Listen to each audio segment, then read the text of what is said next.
Ladies and gentlemen, members of the media, under Article 14(4) of the 1992 Constitution, a person who is arrested or detained must be released either conditionally or unconditionally or on reasonable conditions if they are not tried within a reasonable time, even if further proceedings may follow.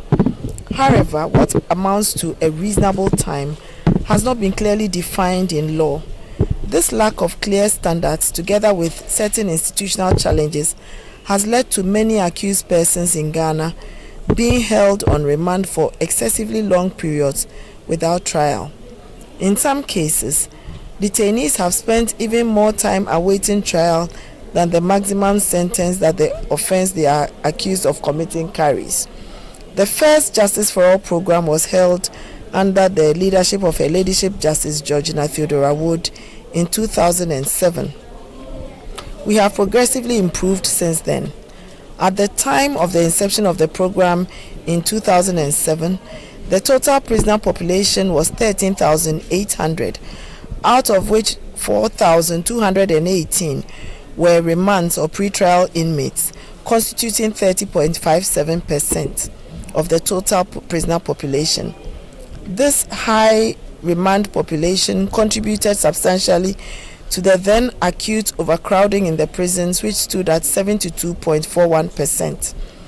It is refreshing and my pleasure to announce to you that as of yesterday, the 2nd of March 2026, data from the Ghana Prison Service Records Unit indicates that the total inmate population is 13,620, which comprises 1,745 or 12.81% remands and 11,875 or 87.19% convicts.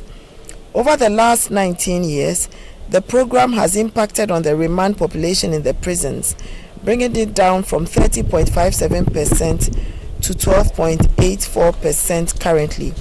We can attribute this marked improvement to good collaboration and capacity building of criminal justice institutions, that is the judiciary, law enforcement, that is the police, IOCO, etc., prosecuting institutions such as the Office of the Attorney General and the Legal Aid Authority.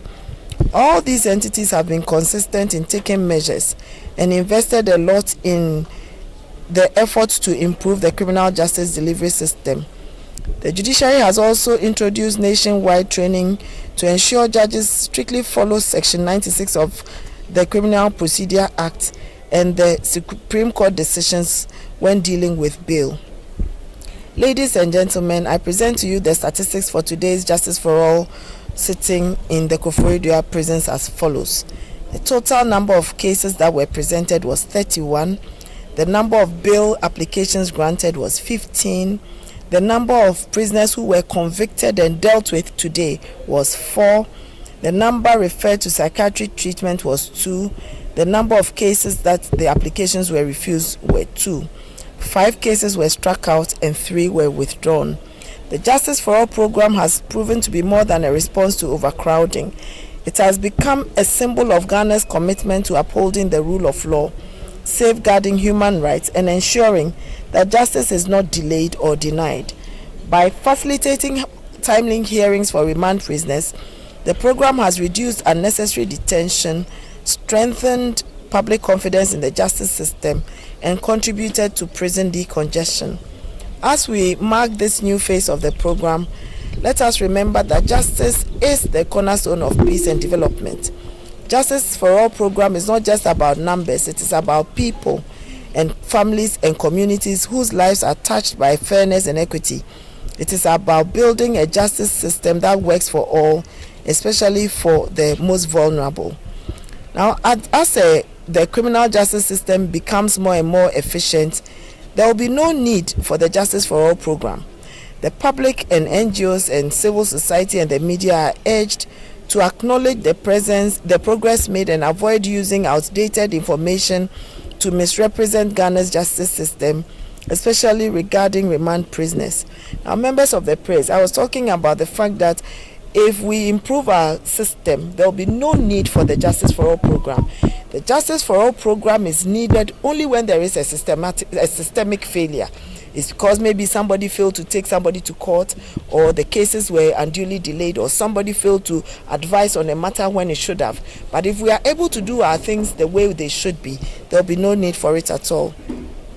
So we continue to say that the Justice for All program positively impacts the vulnerable, especially those without legal representation, preventing them from spending years in prison without trial. Lawyers are encouraged to offer pro bono services, and stakeholders are urged to help address the challenges within our criminal justice system. We also have plans as a judiciary to improve jury and criminal trials, including plea bargaining under Act 1079, to help reduce prison overcrowding. And investigators are also urged to work diligently to prevent prolonged detention of remand inmates. Again, on behalf of the judges who